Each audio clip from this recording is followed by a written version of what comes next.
മിശിഹായ്ക്ക് സ്തുതിയായിരിക്കട്ടെ. ഞാൻ brother Shaiju Adappally, Ernakulam saint Mary's prayer മിനിസ്ട്രിയിൽ നിന്നാണ്. കർത്താവിൻ്റെ അഭിഷിക്തരെ തൊട്ടുപോകരുത്. ഈ വിഷയത്തെക്കുറിച്ചാണ് ദൈവവചനത്തിൻ്റെ അടിസ്ഥാനത്തിൽ നിങ്ങളുമായിട്ട് ഇന്ന് പങ്കുവെക്കാൻ ദൈവത്തിൻ്റെ പരിശുദ്ധാത്മാവ് കൃപ വരുന്നത്. സങ്കീർത്തനം 105, 15, 16. എൻ്റെ അഭിഷിക്തരെ തൊട്ടുപോകരുത്, എൻ്റെ പ്രവാചകർക്ക് ഒരു ഉപദ്രവവും ചെയ്യരുത് എന്ന് അവിടുന്ന് ആജ്ഞാപിച്ചു. ദേശത്ത് ക്ഷാമം വരുത്തുകയും അപ്പമാകുന്ന താങ്ങ് തകർക്കുകയും ചെയ്യുമെന്നാണ് വചനം പറയുന്നത്. ദേശത്ത് ക്ഷാമം വരും. ദേശത്തും നാട്ടിലൊക്കെ ക്ഷാമവും ദുരിതവും അല്ലെങ്കിൽ പിടികിട്ടാത്ത തരത്തിലുള്ള തകർച്ചകൾ വേട്ടയാടുന്നത്. ഞാൻ ഓർക്കുകയാണ്, ഒരിക്കൽ ഒരമ്മയും മകളും കൂടെ പ്രാർത്ഥിക്കാനായിട്ട് വന്നു. ഈ സ്ത്രീയുടെ കാലിൽ ചെറിയൊരു മുറിവ് വന്നിട്ട് അത് പഴുത്ത് ഇപ്പോൾ അസ്ഥി കാണാം എന്ന് ഇവർ പറയുന്നത്. സഹിക്കാൻ പറ്റാത്ത വേദന. പല ആശുപത്രികളിൽ പോയി ഡ്രസ്സ് ചെയ്തു, പല ഡോക്ടർമാരെ കാണിച്ചു. ചികിത്സിക്കും തോറും കുളമായിക്കൊണ്ടിരിക്കുന്ന അവസ്ഥ. അപ്പോൾ ഇവർക്ക് വേണ്ടി ഇങ്ങനെ പ്രാർത്ഥിക്കാനായിട്ട് ഡോക്ടർമാരൊക്കെ പറഞ്ഞാൽ നല്ലോണം പ്രാർത്ഥിക്കുന്ന, അവസാനം ഈ വിരൽ മുറിച്ച് കളയേണ്ടി വരും എന്നുള്ള ഒരു അവസ്ഥയിൽ എത്തിച്ചേർന്നിരിക്കുകയാണ്. അപ്പോൾ പ്രാർത്ഥിക്കാനായിട്ട് കൊണ്ടുവന്നിരിക്കുകയാണ്. ഞാൻ പേഴ്സണലായിട്ട് സംസാരിക്കുമ്പോൾ ഈ സ്ത്രീയോട് ചോദിച്ചു, ഏതെങ്കിലും അഭിഷിക്തരോട് അല്ലെ വൈദികരോട് എന്തെങ്കിലും പ്രശ്നങ്ങൾ ഉണ്ടായിട്ടുണ്ടോ എന്ന് ചോദിച്ചപ്പോൾ പറഞ്ഞ കാര്യം ഇതാണ്. ഇടവക പള്ളിയിലെ വൈദികനുമായിട്ട് ഇവർക്ക് 2 പെൺമക്കളാണുള്ളത്. അപ്പം മക്കളെക്കുറിച്ച് എന്തോ കാര്യം തിരുത്തുന്നതിനെക്കുറിച്ച് ഈ മക്കൾ പള്ളിയിലെ പാട്ടുകാരാണ് പറഞ്ഞപ്പോൾ ഇവളുമാർ പോയി അമ്മയുടെ അടുത്ത് കരഞ്ഞു. അങ്ങനെ ആ വൈകാരികമായ പ്രകടനം കണ്ട് വേഗം അച്ഛനാണെന്ന് നോക്കിയില്ല, പോയി അച്ഛനെ അടിമുടിഞ്ഞ് പറയാനൊന്നുമില്ല, നാണം കെടുത്തി. പക്ഷേ അച്ഛൻ സംയമനം പാലിച്ചു. ഇവർ പോന്നു. പിന്നീട് ഈ പള്ളിയിൽ പോയിട്ടില്ല. ഇനി ഈ അച്ഛൻ പോയതിന് ശേഷം ഏതെങ്കിലും ആവശ്യമുണ്ടെങ്കിൽ തന്നെ ഈ പള്ളിയിൽ പോകുമെന്ന് ഉറച്ച തീരുമാനമാണ്. അപ്പോൾ ഈ വെറുപ്പ് രോഗിയാക്കി മാറ്റി. രണ്ടാമത്തെ കാര്യം, അഭിഷിക്തൻ കർത്താവിൻ്റെ ശുശ്രൂഷകനാണ്, വൈദികനാണ്. മലാക്കി പ്രവചനത്തിൽ പറയുന്നുണ്ട്, പുരോഹിതന അതരത്തിൽ ജ്ഞാനം സൂക്ഷിക്കണം, ജനം പ്രബോധനം തേടി അവനെ സമീപിക്കണമെന്ന്. അപ്പോൾ ദൈവത്തിൻ്റെ ശുശ്രൂഷകർ അൽമായരാകാം, വൈദികരാം. അൽമായ എന്ന് പറഞ്ഞാൽ കുടുംബജീവിതമൊക്കെ നയിക്കുന്നത് നമ്മളൊക്കെ അൽമായരാണ്. പക്ഷെ അതോടൊപ്പം ദൈവ ശുശ്രൂഷകൾ ചെയ്യുന്നവർ ധാരാളമുണ്ട്. അതുപോലെ വൈദികരാകാം, അൽമായ പ്രേക്ഷിതരാകാം, സിസ്റ്റേഴ്സ് ആകാം. ഈ വിവിധ വിളികളിൽ നിന്നുകൊണ്ട് വിളിക്കുള്ളിലെ വിളി തിരിച്ചറിഞ്ഞ് പ്രേക്ഷിത വേലകൾ ചെയ്യുമ്പോൾ നമുക്ക് മനസ്സിലാവുന്നില്ല, ഇഷ്ടപ്പെടുന്നില്ല എന്ന് കരുതി ഇവരാരെയും ചവിട്ടിത്താഴ്ത്തുകയോ അഭിഷേകമുള്ളവരെന്നോ അഭിഷേകമില്ലാത്തവരെന്നോ, അല്ലെങ്കിൽ നമ്മൾ പറഞ്ഞ ബ്രദറിൻ്റെ അടുത്ത് പോകാത്തതുകൊണ്ട്, നമ്മൾ പറഞ്ഞ ധ്യാനത്തിന് വരാത്തതുകൊണ്ട്, നമ്മൾ വിളിച്ച പ്രാർത്ഥനാ ഗ്രൂപ്പിൽ വരാത്തതുകൊണ്ട് ഇവരെയൊക്കെ മറ്റുള്ളവരെ താഴ്ത്തിക്കെട്ടുന്ന അല്ലെങ്കിൽ മറ്റ് ശുശ്രൂഷകർക്കാർക്കും അഭിഷേകം ഇല്ല. കുറേ നാൾ ഇതും പൊക്കി പിടിച്ച് നടക്കും. അത് കഴിയുമ്പോൾ പറയും വേറെ അക്കരെ പച്ചെന്നല്ല, ഓടി നടന്ന് അവിടെ ചെന്ന് കഴിയുമ്പോൾ പറയും അവിടെ അഭിഷേകം ഇല്ല, അല്ലെങ്കിൽ ഇപ്പോൾ പണ്ടത്തെ പോലെ പ്രവർത്തനം ഇല്ലെന്ന് പറയും. അല്ലെങ്കിൽ നേരിട്ടും ആക്രമണങ്ങൾ നടത്തുന്നവർ. ഞാൻ ഓർക്കുകയാണ്, ഒരു ദിവസം വർഷങ്ങൾക്ക് മുമ്പ് ഒരു സ്ത്രീ വിളിച്ചിട്ട് പറഞ്ഞു, ഞങ്ങളുടെ അച്ഛൻ ഭയങ്കര അഭിഷേകമുള്ള അച്ഛനാണ്. അപ്പോൾ ബ്രദർ ഇപ്പോൾ പ്രസംഗിക്കാനായിട്ട് പോയ ആ അച്ഛന് പണ്ട് അഭിഷേകം ഉണ്ടായി, പക്ഷേ ഇപ്പോൾ അഭിഷേകം ഇല്ല. അതുകൊണ്ട് ഞങ്ങളുടെ കൂട്ടത്തിൽ വന്ന ബ്രദറിന് വളരാൻ പറ്റുമെന്ന്. ഇതിനേക്കാൾ വലിയ പൊട്ടത്തരമുണ്ട്. അഭിഷേകം ഉള്ള അച്ഛൻ, അഭിഷേകം ഇല്ലാത്ത അച്ഛൻ. അഭിഷിക്തർന്നാണ് ഇവരെല്ലാവരും പറയുന്നത്, പിന്നെ ഇവരാണ് അളന്നു കൊടുക്കുന്നത്. അപ്പോൾ പക്ഷേ കാലാന്തരത്തിൽ ഇപ്പം എനിക്കറിയാവുന്ന ഇതാണ്, അവരെ ശുശ്രൂഷയും പോയി എല്ലാം പോയി തകർന്ന് തരിപ്പണമായി കേസും പ്രശ്നങ്ങളുമായിട്ട് 37 കേസുകൾ അത്രയും വരുമെന്ന് ചോദിക്കും. എനിക്ക് നേരിട്ട് അറിയാവുന്ന കേസാണ്. ഇങ്ങനെ അവർ വിചാരിച്ച വഴികളിൽ ചെല്ലാത്തതും കിട്ടാത്തതും കൊണ്ട് എന്നെയും ഇനി പറയാനൊന്നുമില്ല. അപ്പോൾ ഇങ്ങനെയുള്ള കാര്യങ്ങൾ നമുക്ക് ഉള്ളിൽ അസൂയയോ കുശുമ്പോ അല്ലെങ്കിൽ അഹങ്കാരമൊക്കെ തോന്നിയാൽ അത് നിയന്ത്രിക്കുക, കുമ്പസാരിക്കുക, പെട്ടെന്ന് തന്നെ മാറ്റം വരുത്തുക. അല്ലാതെ ആ ധ്യാനകേന്ദ്രത്തിൻ്റെ ആൾ, ഈ ധ്യാനകേന്ദ്രത്തിൻ്റെ ആൾ, ആ അച്ഛൻ്റെ ആൾ, ഈ അച്ഛൻ്റെ ആൾ. 1 കൊരിന്ത്യർ 3:3 പറയുന്നുണ്ട്, അസൂയയും തർക്കവും നിങ്ങളിൽ നിലനിൽക്കുന്നെങ്കിൽ നിങ്ങൾ ജഡികരും സാധാരണക്കാരുമല്ലേ. എന്നോടൊരു വലിയ ശുശ്രൂഷ നടത്തുന്ന ഒരു കൂട്ടായ്മയിലെ നേതൃത്വം നൽകുന്ന വ്യക്തി ഈ അടുത്ത നാളിൽ പറഞ്ഞതാണ്. അപ്പോൾ ഇവിടെ വന്നിട്ട് ഇവിടുത്തെ ആൾക്കാരെ മുഴുവൻ ഇവിടെ അഭിഷേകം ഇല്ല, അല്ലെങ്കിൽ ഇവിടെയല്ല വരേണ്ടത്, ഞാൻ പോകുന്ന സ്ഥലത്താണ് പോകേണ്ടതെന്നും പറഞ്ഞ് ആളുകളുടെ പുറകെ നടക്കുകയും പലരും വന്ന് പരാതി പറയുകയും ചെയ്യുന്ന ഒരു വ്യക്തിയെക്കുറിച്ച് പരാതി പറയുന്നു. അപ്പോൾ ഇവിടെ അഭിഷേകമില്ല, അവിടെ അഭിഷേകമുണ്ട്. ഞാൻ അവിടെ ചെന്ന് കഴിയുമ്പോൾ അക്കരപ്പച്ച എന്ന പോലെ അവിടെ നിന്നും ചാടും. അപ്പോൾ എന്നോട് ചിലരൊക്കെ ചോദിക്കും, ബ്രദർ ഉടമ്പടി ചെയ്തിട്ടുണ്ടോ, അല്ലെങ്കിൽ ഉടമ്പടിയെക്കുറിച്ച്. അതിന് വിശ്വാസവും ബോധ്യമുള്ളവർ ഉടമ്പടി ചെയ്യട്ടെ. ഞാൻ കൃപാസന ധ്യാനേന്ദ്രത്തിൽ പലതവണ പ്രസംഗിച്ചിട്ടുണ്ട്, തങ്കി ആരാധനയിൽ പ്രസംഗിച്ചിട്ടുണ്ട്. അപ്പോൾ പല ദൈവം സഹായിച്ച് കേരളത്തിൻ്റെ അറ്റം മുതൽ ഈ അറ്റം വരെ തമ്പുരാൻ വിളിച്ച അവസരങ്ങൾ ഒരുക്കിയത് പോട്ടാശ്രമത്തിലും ഗുഡ്നസ് TV-യിലും IMS ധ്യാന കേന്ദ്രത്തിലും ഗാഗുൽത്തായിലും വിവിധ ഇടവകളിലും, ഇനി പേരെടുത്ത് പറഞ്ഞില്ല എന്ന് ചിലപ്പോൾ നിങ്ങൾ പറഞ്ഞാൽ അവിടെയും വന്നിട്ടുണ്ട്. അങ്ങനെ സീനായിലും ഇങ്ങനെ ഒത്തിരി സ്ഥലങ്ങളിൽ, കോഴിക്കോട് വിൻസെൻഷ്യൽ ധ്യാന കേന്ദ്രത്തിൽ, കോയമ്പത്തൂർ ഡിവൈൻ ധ്യാന ഇല്ലത്തിൽ ഞാൻ പോയ ധ്യാന കേന്ദ്രങ്ങളുടെ പേര് പറയാൻ വേണ്ടിയല്ല, നമ്മൾ പറയാത്ത അല്ലെങ്കിൽ നമ്മളറിയാത്ത പ്രവർത്തനവും വളർച്ചയും പലർക്കും ഉണ്ടാകും. ഇത് പുറമേ പറഞ്ഞും നമ്മളെ വിളമ്പിക്കൊണ്ട് നടക്കാത്ത ഒരു മോശക്കാരാണ് ഒന്നുമല്ല. ഒരു മനുഷ്യരൊക്കെ പറഞ്ഞതാ, ബ്രദർ അട്ടപ്പാടി എന്നെ പ്രോഗ്രാമിന് വിളിച്ചിരിക്കുക. അപ്പോൾ വണ്ടിയിൽ പ്രൈസ് മെമ്പർഷിപ്പ് നടത്തി അവരെത്തേണ്ട സ്ഥലത്തെത്തുമ്പോൾ അവിടെ വചന പ്രഭാഷണം നടത്തി ആരാധന നയിക്കണം. അപ്പോൾ എന്നോട് ചോദിച്ചു, ബ്രദർ അട്ടപ്പാടി പോയിട്ടുണ്ടോ? ഞാൻ പോയിട്ടില്ല. അപ്പോൾ പറഞ്ഞു, പിന്നെ ജീവിച്ചിട്ട് കാര്യമില്ല. അപ്പോൾ കുറച്ച് നാൾ കഴിഞ്ഞ് വീണ്ടും ഇയാളെ കണ്ടപ്പോൾ, എന്തേ അട്ടപ്പാടി പോകണില്ലേ? അത് ഇപ്പോൾ പണ്ടത്തെ പോലെ അത് പോകണില്ല, ആകെ പ്രശ്നമാണ്, വന്നവരും പ്രശ്നം കൊണ്ടുപോകണവരും പ്രശ്നമെന്ന് വെച്ച്. അപ്പോൾ ദൈവത്തിനേക്കാൾ പ്രാധാന്യം അട്ടപ്പാടിയെ ഷൈജു ബ്രദർ ഇനി അട്ടപ്പാടിനെയോ അണക്കരേനെയോ ഡിവൈനെയോ ഒന്നിനെയും താഴ്ത്തിക്കെട്ടുകയല്ല. എവിടെയാണ് ദൈവം ചേർന്ന് നിന്ന് പ്രവർത്തിക്കാൻ നിങ്ങൾ ഒരുക്കിയിരിക്കുന്നുവോ അവിടെ ചേർന്ന് നിന്ന് പ്രവർത്തിക്കുക. ആരുടെ അഭിഷേകത്തെ താഴ്ത്തിക്കെട്ടുകയോ പൊക്കിക്കാട്ടുകയോ ഒന്നും വേണ്ട. ദൈവത്തെക്കാൾ വലുതായിട്ട് ആരുമില്ല.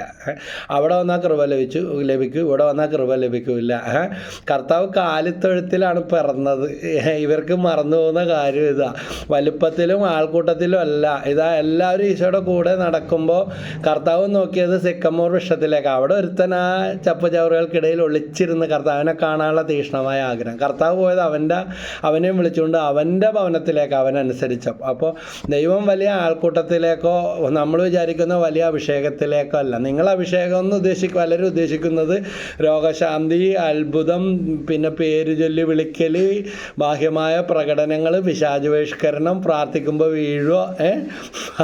വീണാൽ എങ്ങനെ വീണാലും വീണില്ലെങ്കിലും ആത്മാവ് അഭിഷേകം അല്ലെങ്കിൽ മാനസാന്തരം എന്ന് പറഞ്ഞ സംഗതി ഇല്ലെങ്കിൽ, അടുത്തൊരു ഡോക്ടറാണ് സഹദേവൻ ഡോക്ടർ എന്നോട് പറഞ്ഞ കാര്യം ഇതാണ്, മാനസാന്തരം ഇല്ലെങ്കിൽ ബൈബിൾ മുഴുവൻ കാണാതെ പഠിച്ചെന്നും വായിച്ചെന്നും പ്രസംഗിച്ചെന്നും പറഞ്ഞ അതിൻ്റെ കാതലായ ലക്ഷ്യം എന്താ? ഈശോ ദൈവരാജ്യത്തിൻ്റെ സുവിശേഷം പറഞ്ഞു, പശ്ചാത്തപിച്ച് മാനസാന്തരപ്പെടുകയും അനുദപിച്ച് സുവിശേഷത്തിൽ വഴിയായി തീർന്ന ഈശോയും വഴിയെ പോയ ശിഷ്യന്മാരും വഴിയൊരുക്കിയ പ്രവാചകന്മാരും എല്ലാം പറഞ്ഞതാ, പശ്ചാത്തപിക്ക് മാനസാന്തരപ്പെടുന്നതാണ്. അപ്പോൾ ഈ ധ്യാനകേന്ദ്രത്തിൻ്റെയും പ്രാർത്ഥനയുടെയും അഭിഷിക്തരുടെ എല്ലാം ലക്ഷ്യവും ഉദ്ദേശവും എന്താണ്? മാനസാന്തരത്തിൻ്റെ ഫലങ്ങൾ പുറപ്പെടുവിക്കുന്നവരാക്കി ദൈവജനത്തെ ഒരുക്കുകയും അങ്ങനെ സഭയുടെ വളർച്ചയിൽ സഭയുടെ അവയവങ്ങൾ പോലെ പ്രവർത്തിക്കുക. ഒരവയവം മോശമെന്നോ ഒരവയവം നല്ലതെന്നോ ഒന്നും ഒരിക്കലും നമുക്ക് പറയാനാകില്ല. 1 കൊരിന്ത്യർ 12-ാം അധ്യായത്തിൽ നമ്മളിത് കാണുന്നുണ്ട്. എല്ലാ അവയവങ്ങൾക്കും ശരീരത്തിൽ അതിൻ്റേതായ പ്രാധാന്യമുണ്ട്. ഏതെങ്കിലും ഇല്ലാതായാൽ അറിയാം അന്നേരം. അപ്പോൾ ഇങ്ങനെയുള്ള തെറ്റിദ്ധാരണകൾ, അറിവ് കുറവുകളൊക്കെ നമ്മൾ മാറ്റുക. ദൈവത്തെ ഓർത്ത് അഭിഷിക്തരെ തൊട്ട് കളിക്കരുത്. ഇങ്ങനെ പറയും, ലവങ്കേവിയിൽ കയറി ഊഞ്ഞാൽ കെട്ടരുതെന്ന് പറയും. അങ്ങനെ കെട്ടുന്നവരെ കണ്ടിട്ടുണ്ട്. അതുകൊണ്ടാണ് തമാശക്ക് പറയുന്ന ഒരു കാര്യമാണെങ്കിൽ അതിലൊരു കാര്യമുണ്ട്. ഞാൻ ഓർക്കുകയാണ്, ഒരു സ്ത്രീ ഇവിടെ വന്ന അവർക്ക് പാണ്ഡുരോഗം, ഒരു സ്ഥലത്ത് ലൈറ്റ് അടിക്കുമ്പോൾ മറ്റേ സ്ഥലത്ത് വരും. ഇങ്ങനെ അവസാനം മതിയായി, പാണ്ടിങ്ങനെ ഓടിക്കളിക്കുക. അവരുടെ കുടുംബത്തിൽ ആർക്കും ഇല്ല, ഇടക്കാലം കൊണ്ട് ഇങ്ങനെ വന്ന അവസ്ഥ. പിന്നെ മകൾക്ക് കല്യാണം കഴിഞ്ഞ് ആദ്യ രാത്രി ഇത് തുടങ്ങി. മകന് കല്യാണം കഴിഞ്ഞിട്ട് ഡിവോഴ്സായി. ഒരു കുടുംബത്തിൽ തന്നെ ഇങ്ങനെ അനർത്ഥങ്ങൾ ഒഴിയാത്ത ആക്ഷേപം സഹിച്ച് മടുത്ത അവസ്ഥകൾ. അപ്പോൾ ഇങ്ങനെ പ്രാർത്ഥിക്കാനായിട്ട് വന്ന അവസ്ഥയാണ്, കെട്ടപ്പെട്ട അവസ്ഥ. അപ്പോഴാണ് മനസ്സിലായത്, ഒരച്ഛനെ ഉടുപ്പൂരി വിടാനായിട്ട് ഒരു കൊച്ചച്ഛനെതിരെ ആക്ഷേപങ്ങൾ ഉയർത്തി കഥകളുണ്ടാക്കി ഉടുപ്പൂരിച്ചു വിട്ടതിൽ മുൻനിരയിൽ നിന്നത് ഈ സ്ത്രീയാണ്. മാടത്തരുവി മറിയക്കുട്ടി കൊലക്കേസിനെ കുറിച്ച് കേട്ടിട്ടില്ലേ? ആ കൊലക്കേസിൽ കുറ്റമാരോപിക്കപ്പെട്ട അച്ഛൻ ഇതാ കുറ്റാരോപണ ശിക്ഷ എല്ലാം ഏറ്റെടുത്തു. കുമ്പസാര രഹസ്യം ഏറ്റു പറയാത്തതിൻ്റെ പേരിൽ. പക്ഷേ ഈ അച്ഛൻ്റെ ഈ കുറ്റാരോപണത്തിന് അച്ഛൻ്റെ അപ്പൻ ചങ്കുപൊട്ടി മരിച്ചു. മകൻ പിടിയിലായ വൈദികൻ ജയിലിലടക്കപ്പെട്ട. പക്ഷേ ആ കള്ളത്തരം ചെയ്ത കുടുംബം തകർന്ന് തരിപ്പണമായി. ഡിവൈൻ ധ്യാന കേന്ദ്രത്തിൽ ധ്യാനമൊക്കെ കൂടി കഴിഞ്ഞ് വെച്ചടി തകർച്ച. കാരണം നിരപരാധിയായ ഒരു വൈദികൻ്റെ അനുഭവിക്കുന്ന ശിക്ഷയും ആ കുടുംബത്തിൻ്റെ കണ്ണുനീരും, അപ്പൻ ചങ്കുപൊട്ടി മരിച്ചു, വൈദികനായ ഒരു മകനെതിരെയുള്ള ആരോപണം, ഇങ്ങനെ ഇപ്പോഴും അവമാനഭാരം ആ കുടുംബം സഹിക്കുന്ന അവസ്ഥ. അങ്ങനെ ഡിവൈൻലി കൗൺസിലിങ്ങിലും കുമ്പസാരത്തിലും കടന്നുപോയി അവർ തിരിച്ചു വന്ന് ഈ രഹസ്യം ലോകത്തോട് വെളിപ്പെടുത്തി. പത്രത്തിലൊക്കെ വന്ന കാര്യമാണ്. തെറ്റുകൾ പറഞ്ഞു, മാപ്പ് പറഞ്ഞു. ആ കുടുംബത്തിലെ അനർത്ഥങ്ങൾ മാറുന്നില്ല. രോഗികളായി തീരുന്ന അവസ്ഥകൾ, ജന്മനാ രോഗികളായ കുഞ്ഞുങ്ങൾ ഉണ്ടായിക്കൊണ്ടിരിക്കുന്ന അവസ്ഥകൾ, അങ്ങനെയൊക്കെ നമുക്ക് എല്ലാവർക്കും അറിയാവുന്ന ഒരു കാര്യമാണ്. അതുകൊണ്ട് ദൈവത്തിന് വേണ്ടി, നമ്മുടെ മക്കളെ ആരെങ്കിലും തൊട്ടാൽ നമ്മൾ വെറുതെ ഇരിക്കുമോ? അതാണ് ഞാൻ ചോദിക്കുന്നത്. ഇപ്പം നമ്മുടെ മക്കൾ, നമ്മൾ പറയും നമ്മൾ കഷ്ടപ്പെടുന്ന അവർക്ക് വേണ്ടിയാണ്. എന്നെ തൊട്ടാലും എൻ്റെ മക്കളെ തൊടാൻ ഞാൻ സമ്മതിക്കില്ലെന്ന് പറയും. അപ്പോൾ ഇതുപോലെ തന്നെയാണ് ദൈവത്തിന് ഏറ്റവും പ്രിയപ്പെട്ട സമർപ്പിത ജീവിതക്കാർ. അവർക്ക് എന്തെങ്കിലും കുറവുണ്ടെങ്കിലും അത് തമ്പുരാൻ ചോദിക്കും. നമ്മൾ അവർക്ക് വേണ്ടി നമ്മൾ കുടുംബജീവിതക്കാർക്ക് എന്തോരം തെറ്റുകൾ പറ്റുന്നു. അപ്പോൾ എന്തെല്ലാം പോരായ്മയുണ്ട്. ഇന്ന് സമൂഹത്തിൽ വരുന്ന ഏറ്റക്കുറച്ചിലുകളുടെ പ്രതിഫലനങ്ങൾ അഭിഷിക്തരിലൊക്കെ ചിലപ്പോൾ അത് കണ്ടേക്കാം. എൻ്റെ വലിയ പിഴ എന്ന് പറഞ്ഞ് പ്രാർത്ഥിക്കുന്നതിന് പകരം കുമ്പസാരം വേണ്ട.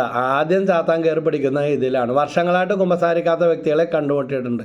എന്ന് കുമ്പസാരിച്ചോ അന്ന് കുടുംബത്തിൽ സ്വർഗം തുറക്കപ്പെട്ട അവസ്ഥകളുണ്ട്. നൊവേനക്ക് പോകും, കുർബാന കൂടില്ല. നൊവേന, അതായത് പുണ്യാളന് 1-ാം സ്ഥാനം, ദൈവത്തിന് സ്ഥാനം ഉണ്ടായില്ല എന്നറിയില്ല, അത്ഭുതത്തിന് വേണ്ടി മാത്രം. ഇന്നലെ ഒരു വ്യക്തി പറഞ്ഞതാ, ഞാൻ വർഷങ്ങളായിട്ട് നൊവേന മാത്രം കൂടുന്ന വ്യക്തിയാണ്. ഇപ്പോൾ ഒരു തകർച്ച വന്നപ്പോഴാണ് കുർബാനയും കൂടി നൊവേന കൂടിക്കൊണ്ടിരിക്കുന്നത്. അത് കാര്യസാധ്യങ്ങൾ നടത്തിത്തരുന്ന പാക്കേജുകൾക്ക് വേണ്ടിയാണ് പലപ്പോഴും നമ്മൾ പുണ്യാളന്മാരെ സമീപിക്കുന്നത്. അങ്ങനെ അവരെ പല ഗ്രേഡുകളാക്കി നമ്മൾ തരംതിരിക്കുകയും ചെയ്യുന്നു. അപ്പോൾ 1 സാമുവേൽ 24:6 പറയുന്നുണ്ട്, അവൻ അനുയായികളോട് പറഞ്ഞു, എൻ്റെ യജമാനെതിരെ കൈ ഉയർത്താൻ അവിടുന്ന് എനിക്ക് ഇടവരുത്താതിരിക്കട്ടെ. എന്തെന്നാൽ അവൻ കർത്താവിൻ്റെ അഭിഷിക്തനാണ്. ഈ വാക്കാണ് ശ്രദ്ധിക്കേണ്ടത്. അൽമായനായാലും വൈദികനായാലും സിസ്റ്ററായാലും പ്രിയ സഹോദരി, നമ്മുടെ കുടുംബത്തിൽ നിന്നോ നമ്മളിൽ നിന്നോ ഇങ്ങനെയുള്ള കാര്യങ്ങൾ ഉണ്ടായിട്ടുണ്ട്. ഒരു കുടുംബത്തിൽ ക്യാൻസർ മാറുന്നില്ല, ഒരാൾ മരിച്ചു കഴിയുമ്പോൾ അടുത്ത ആൾക്ക് വരുന്നു, കുഴപ്പമൊന്നും ഇല്ല എന്നും പറഞ്ഞിരിക്കുന്ന സമയത്താണ്. അപ്പോൾ ആ കുടുംബത്തിൽ ഒരു വൈദികനെ വൈദികനെ കർണക്കുറ്റിക്കടിക്കുകയും കരയിച്ചു വിടുകയും ചെയ്ത സംഭവം ഉണ്ടായിട്ടുണ്ട്. കാര്യമുള്ളതാകട്ടെ ഇല്ലാത്തതാകട്ടെ നിയമം കയ്യിലെടുക്കാൻ ആർക്കും അധികാരമില്ല. ഇനി അവമാനിക്കുന്നതിൻ്റെ പരമാവധി അവമാനിച്ചു. ഇന്ന് കുടുംബത്തിൽ നിന്ന് വാൾ ഒഴിയുന്നില്ല. 1 സാമുവേൽ 24:6 നമ്മൾ വായിച്ചു കേട്ടത്. അവൻ കർത്താവിൻ്റെ അഭിഷിക്തനാണ്. നമുക്ക് വിലയില്ലാതെ ചിലപ്പോൾ കള്ളും കുടിച്ച് 4 കാലിൽ നടന്ന, ഇപ്പം എൻ്റെ അപ്പനൊക്കെ 10-35 വർഷം മദ്യവും പുകവലിയും ലഹരിയും തകർച്ചകളും വഴക്കുകളും പ്രശ്നങ്ങളുമായിട്ടൊക്കെ നടന്നു. പക്ഷേ ദൈവത്തെ അനുഭവിച്ചറിഞ്ഞ 15 വർഷക്കാലം എൻ്റെ ദൈവമേ കൊന്ത കയ്യിൽ നിന്ന് ഇറക്കിയിട്ടില്ല. കുർബാന എല്ലാ ദിവസവും മുടങ്ങാതെ പങ്കെടുക്കും. കുടുംബത്തിലെല്ലാവരും പറഞ്ഞു വിടുമായിരുന്നു. ഇതുപോലെ പ്രാർത്ഥനയ്ക്ക് വേണ്ടി, പ്രേക്ഷിത വേലയ്ക്ക് വേണ്ടി ജീവിതം മാറ്റി പറിച്ചു. എന്നാലും ചിലർക്കൊക്കെ ഒരു കിറുകിറുപ്പ്, ഇതാ കള്ളുകൂടിയൻ ജോയി അല്ലേ, ഇവനെ നമുക്കറിയാം, ഇവൻ എങ്ങനെ നടന്നേച്ചതെന്ന് പറയും. ഇങ്ങനെ ഞാൻ എൻ്റെ തന്നെ ഉദാഹരണം പറഞ്ഞ ഇതാണ്. പക്ഷേ വിശ്വസിച്ചവർ രക്ഷപ്പെട്ടു. അതായത് കർത്താവിൻ്റെ ആത്മാവ്, ഈ ഒരു പേനയിൽ ചുമപ്പ് മഷി, പച്ച മഷി, നീല മഷി. അപ്പോൾ ആ നിറച്ചിരിക്കുന്ന ആ മഷി ഉണ്ടെങ്കിൽ ആ പേനക്ക് വിലയുള്ളൂ. മഷിയില്ലാത്ത, റീഫില്ലില്ലാത്ത പേന വല്ലതിനും പറ്റുമോ? ഇതുപോലെ തന്നെ ഉപയോഗശൂന്യമായ ആ ജീവിതങ്ങൾ ദൈവത്തിന് വിട്ടുകൊടുക്കുമ്പോൾ നമ്മൾ വില കൽപ്പിച്ചില്ലെങ്കിലും സ്വർഗം അവരെ മാനിക്കും. അപ്പോൾ അഭിഷിക്തരെ കുറ്റം പറയുന്നത്. എനിക്കറിയാം ഒരു വ്യക്തി ആരെ കിട്ടിയാലും പറയുന്നത് ശുശ്രൂഷകരെ തമ്മിൽ അകറ്റാൻ വേണ്ടി അധികം അടുപ്പിക്കരുത് കേട്ടോ, ആ പാർട്ടീനെ വിശ്വസിക്കാൻ കൊള്ളൂല്ല കേട്ടോ. എന്നാൽ കാര്യം എന്താണ്, ഒന്നും പറയത്തില്ല, കാര്യം അറിഞ്ഞാലേ പറ്റുമെന്നാണ്. പക്ഷേ ശുശ്രൂഷകനായിരുന്നിട്ട് പോലും മറ്റ് ശുശ്രൂഷകരെ കരുവാരി തേക്കുന്ന അവസ്ഥയിലുണ്ടായിരുന്ന വ്യക്തി തന്നെ എല്ലാവരാലും വെറുക്കപ്പെടുകയും കെണികളിൽ അകപ്പെടുകയും ചെയ്തു. കാര്യമൊന്നും പറയത്തില്ല, എല്ലാവരും പെണ്ണ് കേസാണ്, അല്ലെങ്കിൽ ആൾ ശരിയല്ല കേട്ടോ, അടുപ്പിക്കാൻ പാടില്ല, അല്ലെങ്കിൽ കാര്യം അറിഞ്ഞാൽ പറ്റുമെന്നും പറഞ്ഞു. അപ്പോൾ ശുശ്രൂഷകരുടെ ഇടയിൽ പോലും പിശാച് കടന്നുകൂടി. പക്ഷേ ഈ പറയുന്ന വ്യക്തി തന്നെ നിന്ദിതനും അവമാനിതനും ആയി മറ്റുള്ളവരെക്കുറിച്ച് ഇല്ലാവചനം പിന്നീട് മനസ്സിലാകും. അദ്ദേഹം തോളിൽ കൈയിടും, എന്നിട്ട് മറ്റുള്ളവരെ അടുക്കാതിരിക്കാനും അവസരങ്ങൾ കിട്ടാനും അടുപ്പിക്കാതിരിക്കാനും വേണ്ടി ചവിട്ടിത്തേക്കുന്ന അവസ്ഥ. അപ്പോൾ അതൊന്നും അത്ര നല്ലതല്ല. ദൈവം ഹൃദയം പരിശോധിച്ചറിയുന്നുണ്ട്. ഇനി കുറവുകളുണ്ടായിരുന്നാലും ദൈവമേ എന്ന് പറഞ്ഞാൽ അവർ കുമ്പസാരിച്ച് ഏറ്റു പറഞ്ഞ് പശ്ചാത്തപിച്ച ദൈവം അതെല്ലാം ക്ഷമിച്ച് നമ്മൾ വെച്ചുകൊണ്ടിരിക്കുന്ന വൃത്തികെട്ട കണക്കുകൾ മാത്രം അവിടെ ഇരിക്കും. അതുകൊണ്ട് ഇന്ന് തൊട്ട് അഭിഷിക്തർക്ക് വേണ്ടി ഒരു കൊന്തെങ്കിലും കർത്താവിൽ നമ്മളെ വചനം പറഞ്ഞു തന്നാൽ പഠിപ്പിച്ച വഴി കാണിച്ചവരൊക്കെ ഉണ്ട്. അവരെ ചവിട്ടിത്തേക്കാതെ അഭിഷേകം കുറഞ്ഞവരെന്നോ കൂടിയവരോ എന്ന് പറഞ്ഞ് വേലിക്കെട്ടുകൾ വെച്ചുകൊണ്ടിരിക്കാൻ നമുക്ക് ആരാ അതിനൊക്കെ അധികാരം തന്നത്? ദൈവത്തെക്കാൾ വലിയവരാണോ? അല്ലെങ്കിൽ അളവുപോലെ നമ്മുടെ കയ്യിലാണോ? എപ്പോഴാണ് നമ്മൾ ഇതൊക്കെ അളക്കാനായത്? എങ്ങനെയായിരുന്നു നടന്ന അവസ്ഥ? കടന്നു വന്ന അവസ്ഥ ഏതായിരുന്നു?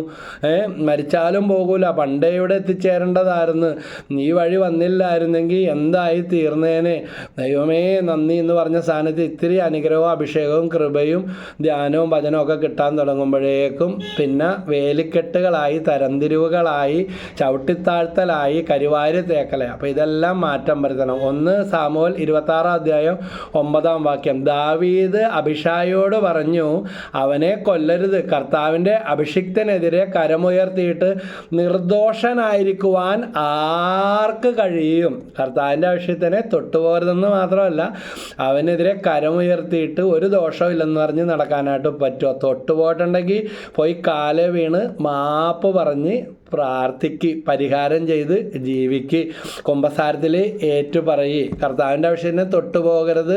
അങ്ങനെ സഭക്കും ശുശ്രൂഷകർക്കെതിരായ കാര്യങ്ങളിൽ അവർ കാരണോ ഇവർ കാരണോ അവർ വിളിച്ചത് കാരണമാണെന്നും പറഞ്ഞ് ഒപ്പിട്ട് കൊടുക്കുകയോ പറഞ്ഞു പരത്തുകയോ ഇപ്പോഴും അങ്ങനെയുള്ള സിദ്ധാന്തങ്ങളിൽ നിലനിൽക്കുകയോ ഒക്കെ ചെയ്യുന്നുണ്ടെങ്കിൽ ഇത് കുടുംബത്തിനെതിരെയുള്ള നമ്മുടെ ഇപ്പം നല്ല സുഖമായിട്ടും രസമായിട്ടൊക്കെ നടക്കുന്നുണ്ടാകാം. പക്ഷേ കണ്ടിട്ടുള്ള ചരിത്രം ബൈബിളിൽ തന്നെ ഉണ്ട്. ഇതൊരു വാളാണ്, തലക്ക് മുകളിൽ വാളുയർത്തിരിക്കുന്ന പോലത്തെ അവസ്ഥയാണ്. കർത്താവിൻ്റെ അഭിഷിക്തരെ തൊട്ടുപോകരുത്. വിശുദ്ധ സിപ്രിയൻ പഠിപ്പിക്കുന്നുണ്ട്, തിരുസഭ നമ്മുടെ മാതാവാകുമ്പോഴാണ് ദൈവം നമ്മുടെ പിതാവാകുന്നത്. വായിൽ വന്നതും വഴിയെ പോയതും കോതക്ക് പാട്ടെന്ന് പറഞ്ഞ പോലെ മാർപ്പാപ്പനെ വരെയും അഭിഷേകമുള്ളത് അഭിഷേകം ഇല്ലാത്തതെന്ന് പറയാൻ ആരാ നിങ്ങൾക്ക് ഈ അധികാരം തന്നതെന്ന് ഇത് പറയുന്നവരോട് ചോദിക്കുകയാണ്. മറ്റു ചിലരെ എനിക്കറിയാം, വളരെ ഭക്തിയോടെ തിരുസഭയ്ക്ക് വേണ്ടി, മാർപ്പാപ്പയ്ക്ക് വേണ്ടി, വൈദികർക്ക് സിസ്റ്റേഴ്സിന് വേണ്ടി, നിലനിൽപ്പിന് വേണ്ടി, വിശുദ്ധീകരണത്തിന് വേണ്ടി കൊന്ത ചൊല്ലി ദിനംപ്രതി പ്രാർത്ഥിക്കുകയും വചനം വെച്ച് പ്രാർത്ഥിക്കുകയും അവർക്ക് വേണ്ടി കുർബാനകൾ ചൊല്ലി കാഴ്ചവെക്കുന്നവരെല്ലാം കണ്ടു. എനിക്കറിയാം ഒരു വ്യക്തി വൈദികരെയും കന്യാസ്ത്രീകളെയും തെരഞ്ഞിട്ട് നോക്കി പിടിച്ച് അവരുടെ കുറ്റവും കുറവും മാത്രം. അപ്പോൾ ഈ വ്യക്തിയുടെ ഒരു മകള് കന്യാസ്ത്രീയായി. പക്ഷേ കാരണം ഉണ്ടോ ഇല്ലോ എന്നൊന്നും അറിയില്ല. 5 വർഷം കഴിഞ്ഞു. 5 വർഷമായെന്ന് പറഞ്ഞാൽ അതിൽ ഇതായി, ഒരു ഉറപ്പായി. ആ ഒരു സ്ഥാനത്തിരിക്കുമ്പോൾ ഇതാ പൊട്ടിത്തെറിച്ച പോലെ എല്ലാം ഉടുപ്പെല്ലാം ഊരി ആൾ അതിൽ നിന്ന് ഓടിപ്പോന്ന് ആ കുടുംബം ഒരുപാട് നാണം കെട്ട സംഭവങ്ങൾ അതുമായിട്ട് ബന്ധപ്പെട്ടുണ്ടായി. അപ്പോൾ അതറിയാവുന്ന ഇയാളുടെ വായിൽ നിന്ന് കേൾക്കുന്ന ശുശ്രൂഷകനാണെങ്കിൽ ഈ മനുഷ്യൻ്റെ പ്രധാന പണി അച്ഛന്മാരെയും കന്യാസ്ത്രീകളെയും തെരഞ്ഞു പിടിച്ച് കുറ്റം കണ്ടുപിടിക്കുകയും കുറ്റം പറയുകയും പരസ്യമായിട്ട് അധിക്ഷേപിക്കും. മോള് കന്യാസ്ത്രീയും കൂടെ ആയപ്പോൾ പറയാനില്ലായിരുന്നു. പക്ഷേ അവസാനം സ്വന്തം മകള് ഉടുപ്പൂരി പോന്നു കഴിഞ്ഞപ്പോൾ തലയിൽ തുണിയിട്ട് നടക്കേണ്ട അവസ്ഥയായി. ആ ദുഃഖഭാരത്താൽ ആ മനുഷ്യൻ മരിച്ചു പോവുകയും ചെയ്തു. ഇങ്ങനെയൊക്കെ ഉള്ളവർക്ക് വേണ്ടി നമ്മൾ പ്രാർത്ഥിക്കണം. അത് അവരുടെ ഒരു ബലഹീനതയാണ്. ചിലർ സ്വന്തം കുറവുകൾ മൂടിവെക്കാനും അല്ലെങ്കിൽ ഞാനെന്ന ഭാവം, ഈ സാധനം തലയിൽ കയറിയാൽ ഭയങ്കര പാടാണ്. അപ്പോൾ ഞാനെന്ന ഭാവം കൊണ്ടായിരിക്കും, എന്നെ കഴിഞ്ഞ് വേറെ ആളില്ല. അപ്പോൾ ഇതെല്ലാം മാറ്റം വരുത്തി എളിമയാണ് നമ്മുടെ കർത്താവിൻ്റെ മുഖമുദ്ര. ശിഷ്യന്മാരുടെ പാദങ്ങൾ അവിടുന്ന് കഴുകി ദാസൻ്റെ രൂപം സ്വീകരിച്ചു. 1 ദിനവൃത്താന്തം 16:22 പറയുന്നുണ്ട്, അവിടുന്ന് അരുളി ചെയ്തു, എൻ്റെ അഭിഷിക്തരെ തൊടരുത്, എൻ്റെ പ്രവാചകന്മാരെ ഉപദ്രവിക്കരുത്. വീണ്ടും വചനത്തിൽ പറയും, 1 ദിനവൃത്താന്തം 16:22 വചനത്തിൽ പറയുന്ന ഇതാണ്, അഭിഷിക്തരെ തൊടരുത്. അത് നിങ്ങളെ ഏൽപ്പിച്ചിട്ടില്ല, നമുക്ക് തന്നേക്കുന്ന ജോലി അല്ല അത്. അവരെ അളക്കാനും അവരുടെ കുറവുകൾ, അവർക്ക് വേണ്ടി പ്രാർത്ഥിക്കുക, അവർക്ക് വേണ്ടി ഒരു നേരമെങ്കിലും ഉപവസിക്കുക, സഹനങ്ങൾ കാഴ്ചവെക്ക്. വീണ്ടും നിയമാവർത്തനം 17:12 പറയുന്നുണ്ട്, നിന്റെ ദൈവമായ കർത്താവിൻ്റെ മുമ്പിൽ പരികർമ്മം ചെയ്യുന്ന പുരോഹിതനെയോ ന്യായാധിപനെയോ അനുസരിക്കാതെ ഒരുവൻ ധിക്കാരപൂർവം പ്രവർത്തിച്ചാൽ അവൻ വധിക്കപ്പെടണം. ജീവിച്ചിരിക്കുന്നത് പോലും നല്ലതല്ല എന്നാണ് ആ വചനം നമുക്ക് നിയമാവർത്തനം 17:22 പറയുന്നത്. അതായത് മരിച്ചതിന് തുല്യമായ അവസ്ഥയായിരിക്കും. വീടുകളിലായാൽ പോലും മക്കളുടെ മുമ്പിൽ വെച്ചൊക്കെ ഇങ്ങനത്തെ കാര്യങ്ങൾ പറയുമ്പോൾ അവർ ഇന്നല്ലെങ്കിൽ നാളെ ഈ മാതാപിതാക്കൾക്കെതിരായി തീരും. ചിലർ ഭക്ഷണമേശയിലാണ് ഭക്ഷണവും വിളമ്പും, ഭക്ഷണം കഴിച്ച് തീരുമ്പോഴേക്കും അച്ഛൻ്റെയും കന്യാസ്ത്രീയുടെയും മാർപ്പാപ്പയുടെയും മെത്രാൻ്റെ എല്ലാം കഥകൾ മുഴുവൻ വിളമ്പി ഭക്ഷണത്തോടൊപ്പം ഉള്ളിലേക്ക് ഈ വിഷം ഇറങ്ങും. ആ കുടുംബം കാലാന്തരത്തിൽ ജീർണിച്ച് നശിച്ച് വെണ്ണീറായി പോകാൻ ഇത് മാത്രം. എന്നിട്ട് പറയും, കാര്യമൊന്നും പിടികിട്ടണില്ല, എന്താണെന്ന് ആക്കറിയാം, ആരും എന്തോ ചെയ്തു വെച്ചതാണെന്ന്. അതുകൊണ്ട് നമ്മുടെ കുടുംബത്തിലെ അഭിഷിക്തരെ, ആത്മായ പ്രേക്ഷിതരാകാം, പാവപ്പെട്ടവരായിരിക്കാം, അല്ലെങ്കിൽ നമുക്ക് വിലയില്ലാത്തവരായിരിക്കാം, പക്ഷേ ദൈവം സ്വർഗ്ഗം അവരെ മാനിക്കുന്നു.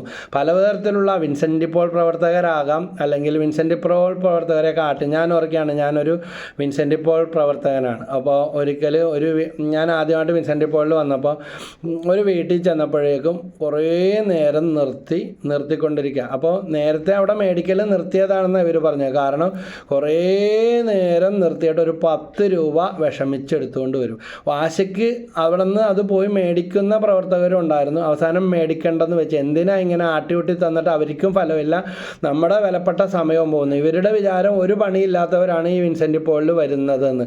അവരുടെയൊക്കെ 100 മടങ്ങ് സമ്പത്തുള്ളവർ അന്നും ഇന്നും വിൻസെൻ്റ് പോളിൽ പ്രവർത്തിക്കുന്നുണ്ട്. വലിയ ധനാഢ്യന്മാർ, സ്വന്തം കയ്യിൽ നിന്ന് കൊടുക്കുകയും പ്രവർത്തിക്കുകയും ചെയ്യുന്നത്. ഇതുപോലെ ധ്യാന ശുശ്രൂഷകളിലും ജീവിതമാർഗത്തിന് വേണ്ടി പോയിരിക്കുന്നവരല്ല, തങ്ങളുടെ മറ്റ് സമയവും അധ്വാനവും വഴികളെല്ലാം നീക്കി വെച്ചിട്ട് ദൈവമേ എന്നും പറഞ്ഞ് ദൈവത്തെ തിരിച്ചറിഞ്ഞപ്പോൾ ഇറങ്ങിയിരിക്കുമ്പോൾ അത് സ്വർഗം മാനിക്കും. അവർക്ക് ആ നേരത്തിന് പോയി 4 കാശുണ്ടാക്കാം, കൊയ്തു കൂട്ടാം, സുഖിക്കാം. പക്ഷേ അതെല്ലാം ത്യാഗം സഹിച്ച് ദൈവ ശുശ്രൂഷക്കും പാടാനും പ്രാർത്ഥിക്കാനും പാട്ടുകാരൻ വന്നിരിക്കുന്നു പറഞ്ഞ് ആക്ഷേപിക്കുന്നവരുണ്ട്. അതുപോലെ വചനപ്രഘോഷകരുണ്ട്, കൗൺസിലേഴ്സുണ്ട്, വൈദികരുണ്ട്, ധ്യാനഗുരുക്കന്മാരുണ്ട്. നമ്മൾ വിചാരിക്കുന്ന കൃപയും പുണ്യങ്ങളും അല്ലെങ്കിലും നമ്മൾ കാണാത്ത, കൊട്ടിഘോഷിക്കാത്ത പല നന്മകളും അനുഗ്രഹങ്ങളും അവർക്കുണ്ടായേക്കാം. ഇന്ന് ഈ വചനം പ്രഘോഷണം നടത്തിക്കൊണ്ടെങ്കിൽ ഇങ്ങനെ മിടുക്കനായിട്ട് ഇരിക്കാനായിട്ട്, ഞാൻ മിടുക്കനാണെന്നല്ല പറയുന്നത്, ഇപ്പോൾ 950ഓളം വീഡിയോകൾ ഈ യൂട്യൂബിൽ തന്നെ പ്രസംഗിച്ചു. ഒരു നാവ് തുറക്കാൻ പറ്റാത്ത, അനക്കാൻ പറ്റാത്ത, ഒന്ന് പറഞ്ഞ് രണ്ടാമത്തേന് കരയുന്ന സ്വഭാവക്കാരനാണ്. ഇന്ന് ഈ കർത്താവിൻ്റെ ശുശ്രൂഷ ചെയ്യുമ്പോൾ ഇതിന് പിന്നിൽ എനിക്ക് വേണ്ടി പ്രാർത്ഥിച്ചവരും വചനം പഠിപ്പിച്ച് തന്നവരും ധ്യാനിപ്പിച്ചവരും ഒക്കെ വളരെയധികം പേരുണ്ട്. ഒരു വിൻസെൻ്റ് ഏട്ടൻ എന്ന് പറഞ്ഞ ഒരു പാവപ്പെട്ട ഓട്ടോറിക്ഷക്കാരനാണ് ആദ്യമായിട്ട് ഞങ്ങളെ പ്രാർത്ഥനയിലേക്കൊക്കെ നയിച്ചത്. കാരണം ഇങ്ങനെയുള്ളവരെ തെറി പറഞ്ഞ് ഓടിക്കുന്ന, നാണം കെടുത്തുന്ന ഒരു സ്വഭാവമായിരുന്നു, വെറുപ്പായിരുന്നു എൻ്റെ അപ്പന്.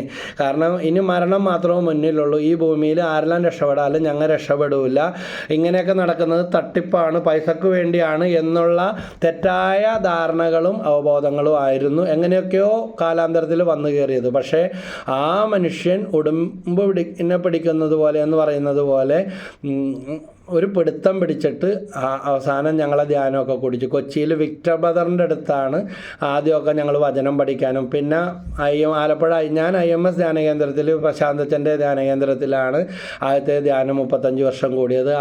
എൻ്റെ അപ്പച്ചൻ ഭരണങ്ങാനം അസീസിയിൽ, ആർമണ്ട് അച്ഛൻ, വിൻസെൻ്റ് അച്ഛൻ, ഇവരുടെയൊക്കെ ധ്യാനങ്ങൾ. ആർമണ്ട് അച്ഛൻ ഇന്ന് ഒരു വിശുദ്ധിയിലേക്ക് വന്നുകൊണ്ടിരിക്കുകയാണ്. അദ്ദേഹം അനേകർക്ക് വേണ്ടി ജീവിച്ചപ്പോഴും മധ്യസ്ഥം വഹിച്ചു, മരിച്ചപ്പോഴും ഇന്നും പുണ്യപദവിയിലേക്ക് വന്നുകൊണ്ടിരിക്കുന്ന ഒരു വൈദികനാണ്. അന്നും ജീവിതം കൊണ്ട് അങ്ങനെയാണ്. ഞങ്ങളുടെയൊക്കെ വീട്ടിലൊക്കെ ഈ വൈദികരൊക്കെ സന്ദർശിക്കുകയും പ്രാർത്ഥിക്കുകയും, അപ്പോൾ അതൊക്കെ ഒരു തിരുശേഷിപ്പും അനുഗ്രഹങ്ങളും ഒക്കെ ആയി മാറി. അതുപോലെ ആർമണ്ട് അച്ഛൻ, പ്രശാന്ത് അച്ഛൻ, വിനയാനന്ദ അച്ഛൻ, വിനീത് രാജച്ഛൻ, ചന്ദൻ അച്ഛൻ, ജോഷി അച്ഛൻ, ജോഷി അച്ഛൻ, സുരേഷ് അച്ഛൻ, ഭരണങ്ങാന അസിസിൽ പ്രാർത്ഥനാനുഭവം നടത്തിയിരുന്നത്, ഷാജി തുമ്പച്ചിറയിലച്ഛൻ, ബാബു വരിക്കമാക്കിയിലച്ഛൻ, ഇങ്ങനെ പേര് പറഞ്ഞ് ഓർക്കുന്നതും 10-35 വർഷമായില്ലേ. ഇതിനിടയിൽ വന്നും കടന്നും പ്രാർത്ഥിച്ചും വചനം പഠിപ്പിച്ചും ഞങ്ങളെ ധ്യാനിപ്പിച്ച് ഇന്ന് ഈ നിലയിൽ ശുശ്രൂഷ ചെയ്യാൻ പോകുമ്പോൾ ഞങ്ങളെ രൂപപ്പെടുത്തി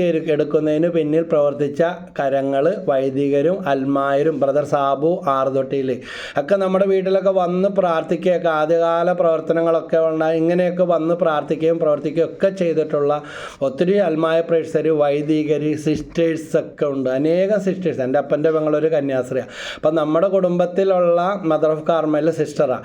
ഉള്ള ഗുണങ്ങളും കുറവുകളെല്ലാം അവരിലൊക്കെ റിഫ്ലക്റ്റ് ചെയ്യും. ദൈവം അവരെ വിശുദ്ധീകരിക്കും. നമ്മളവർക്ക് വേണ്ടി പ്രാർത്ഥിക്കണം. അവരും ദൈവത്തിൽ ആശ്രയിക്കും. ഇതെല്ലാം നമ്മൾ കാണുന്ന കുറവുകളൊക്കെ മാറിപ്പോകും. നമുക്ക് ആരെയും അളന്നു തൂക്കാനുള്ള അധികാരവും ലൈസൻസും തന്നിട്ടില്ല. എൻ്റെ വിഴ എൻ്റെ വലിയ വിഴ എന്ന് പറഞ്ഞ് പ്രാർത്ഥിക്കുക. അല്ലെങ്കിൽ നമ്മൾ ആർക്ക് വേണ്ടി കഷ്ടപ്പെട്ടോ അവർ നമ്മളെ കരുവാരി തീർക്കുന്ന, നാം തേക്കുന്ന, നമുക്കെതിരായി തീരുന്ന അവസ്ഥകളുണ്ടാവും. അപ്പോൾ നിയമാവർത്തനം 17:12 നിൻ്റെ ദൈവമായ കർത്താവിൻ്റെ മുമ്പിൽ പരികർമ്മം ചെയ്യുന്ന പുരോഹിതനെയോ ന്യായാധിപനെയോ അനുസരിക്കാതെ ഒരുവൻ ധിക്കാരപൂർവ്വം പ്രവർത്തിച്ച അവൻ വധിക്കപ്പെടണം. ഇങ്ങനെ ഒത്തിരി വചനങ്ങൾ ഇപ്പോൾ നമ്മൾ കേട്ടു. സങ്കീർത്തനം 105, 15, 16. അതുകൊണ്ട് കുറവുകളില്ലാത്ത ആരുമില്ല.